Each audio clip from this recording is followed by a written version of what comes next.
Have you ever tried taking notes digitally but ended up giving up and switching back to pen and paper?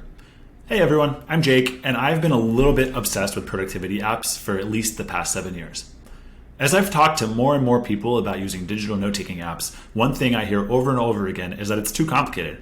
People say they can't keep things organized, they don't know how to get started, and it's not worth it. Pen and paper is just easier. I've been there myself, and during my journey deep diving into productivity and the productivity apps available in the industry, it's been a bumpy ride for me as well. I'm personally prone to overcomplicating systems for myself to the point where I lose sight of what problem I'm even trying to solve in the first place. So today, we're going to take a step back and start from the beginning.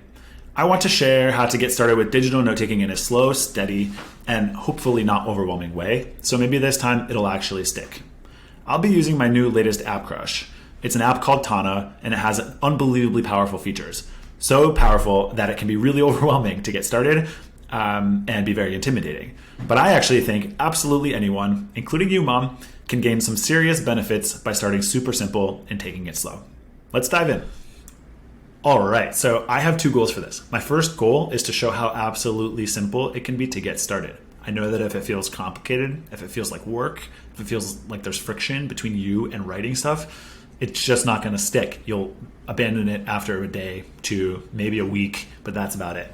So we're just going to go through our days. We're going to write the stuff that's happening, and that's all we're going to do. And then we'll take a look, and we'll see how far it gets us. My next goal is to show you why this beats pen and paper. Because, of course, you can do the same thing with pen and paper just as easily.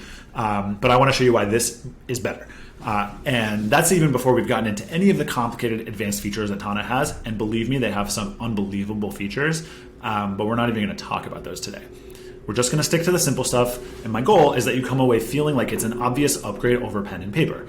It should be as easy or even easier to use in terms of writing things. And you should get more value out of it. So it's a total win-win. By the way, why are we using Tana? Like, what is with this app? Why am I so obsessed with it? So I'll just talk about that for a bit. For me, there's one requirement above all else that a digital note-taking system has to satisfy in order for it to work. And that requirement is that you should never be forced to think about where to write something before you start writing. I think this is really important because if you're spending time thinking about where to put something before you even start writing, you've introduced a step that could totally ruin your flow of writing whatever it is. If there's some idea that you had or a reminder or something that just popped up, it might be gone in 20 seconds. And if you spent those 20 seconds trying to figure out what folder to put it in or what page or whatever, you might lose it, you might change it. To me, that's a deal breaker. And so so I think that requirement is extremely critical, and Tana satisfies that requirement for me better than any app I've ever seen. So that's the main reason why it's become my favorite. As I mentioned before, we will make future videos where we get into some of the more powerful things that make it even more exciting. But even at the absolute most basic level, I think this is the best app for the job. All right, welcome to Tana. If this is your first time seeing Tana, you may be struck by how simple this looks, and in fact, it is quite simple. There are 2 things to call out before we dive right into the examples. First, you'll see this big thing here that says today. This is for today. Every time you open the app, it'll show you a page essentially for today. Today is relative. So in 4 days, this will show you the date of today instead of the word today. And you can navigate through the different days, and each day is its own day. And when I click today, it takes me back to today. So that's sort of the day structure, which is really important and useful. And then the other thing is inside of each today page, you have a very simple bullet structure. So this is a bullet. This is another bullet. This is a nested bullet, right? You've probably seen this in every word processing and note-taking app you've ever seen, just basic bullets. And so that's all we need to know to get started, really. Okay, so now that we have a basic orientation around the app, let's start taking notes. And as I mentioned before, what we're going to do is really just write down the things that are happening throughout our day and maybe thoughts and other ideas that we have. But generally, we're not going to put up any barriers and say this is what you should write or what you should not write. And so I'm just going to use some made up examples of things that maybe could have happened to me today. I walked the dog. I got coffee at Joe's Coffee. Went to Planet Fitness and did bench press because I'm a beast. And I had lunch with Marina at Cozy Cafe. I want to remember to call Mom. I need to finish the presentation for work before the review meeting later today. Let's say that review actually happened. So we're going to say presentation review,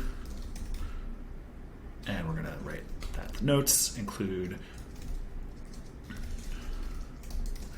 Just going to keep writing through these quickly.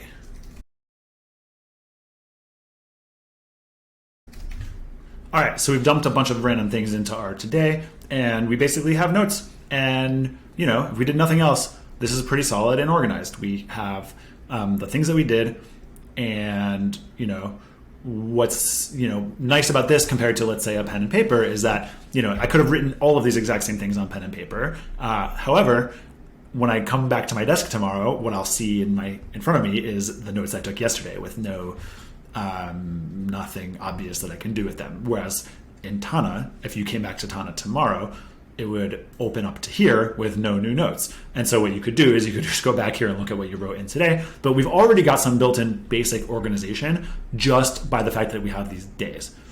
I'm just going to go through the next day or two and add some more notes. I'll just do this on fast forward.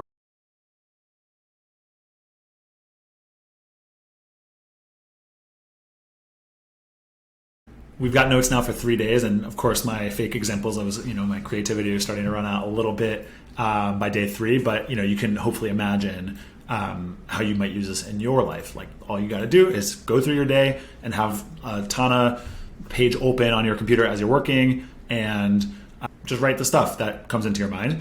We've added no structure here whatsoever, and what I'm going to show you now is like why or how that works and why this is better than pen and paper. So at least in terms of goal 1, hopefully we've succeeded, right? We've shown how easy it is to get started. There's nothing really here in the way of writing.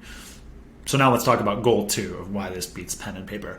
And I know I promised not to talk about any advanced features of Tana. I would say this next feature I'm going to show you is the most basic feature that they have that's beyond simply just writing things down. But what we're going to do is go through a very small exercise of tagging things. And so to demonstrate this, I'm actually going to give my dog a name. We're going to call him Milo. And we're going to come back here and call him Milo. And so now instead of writing just walked Milo, what I'm going to do is I'm going to say walked, and I'm going to do at Milo. And that's going to create the word Milo. And this now turns Milo into an object, you could say, in my Tana space that is a thing that can be reused. And I'll show you exactly what that means right now. So when I go to the next day and I say I walked Milo, so again, we're going to just imagine that we started over and we wrote walked Milo.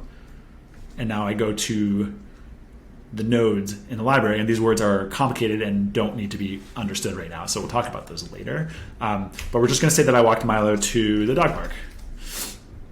And now I've got both of these in the same place. And I'm just going to do the same thing with a couple of these other things. Basically anything in my notes that I've already taken that is sort of like an object, a place, a person, basically any noun. In order to do this, you don't actually have to start over. You can actually highlight text. I'll do this again. Highlight text that already exists and hit Shift 2, otherwise known as the @ sign, and just create this thing called Joe's Coffee. And I'm just going to do a few more. Marina, this place. Let's do mom. Let's give this a name, just again to make this quarterly presentation for work.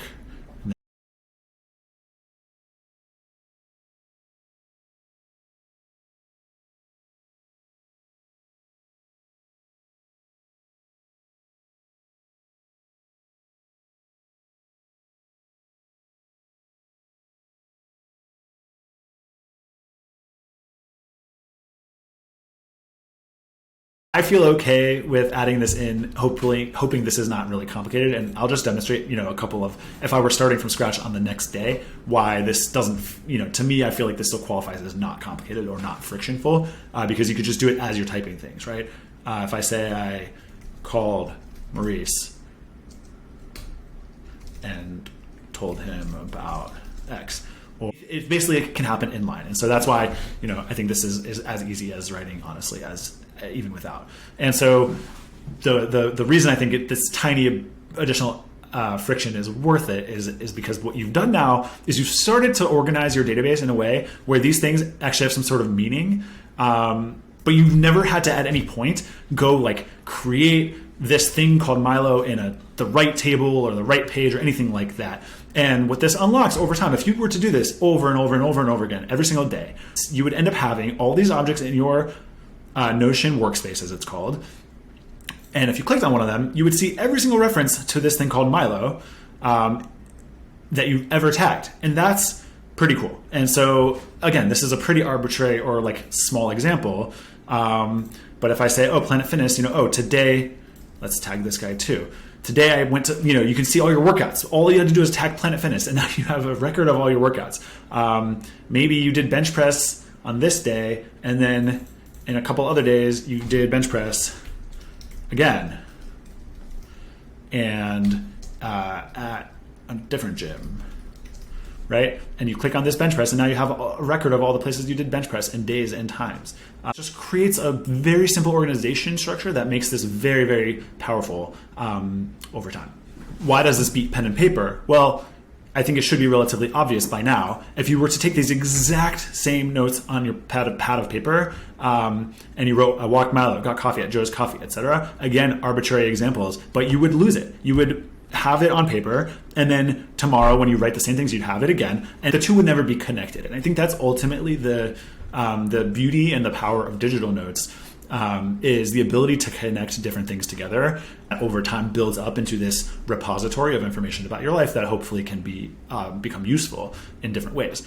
And of course, the project of making it useful, can take some work, but overall, if there's a sufficiently easy way to get this information in, which I guess I'm making the case that Tana provides that for you, there's really no cost to getting started. And so as you do this and you get started and you tie things together in this way, over the weeks and months and years that hopefully you use it, you'll end up in a place where you have the ability to get so much more value out of the stuff that's happening in your brain than you could in any other way.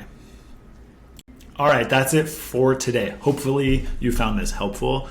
If you do like this, please subscribe and like the video below, and definitely let me know in the comments how you get along with your digital note-taking. Keep an eye out for more videos coming soon. We're going to be going through increasingly complex examples to begin unlocking more and more from your digital notes. But for now, hopefully this has provided you with an easy way to get started where you can just begin to put your notes in a system that will work for you.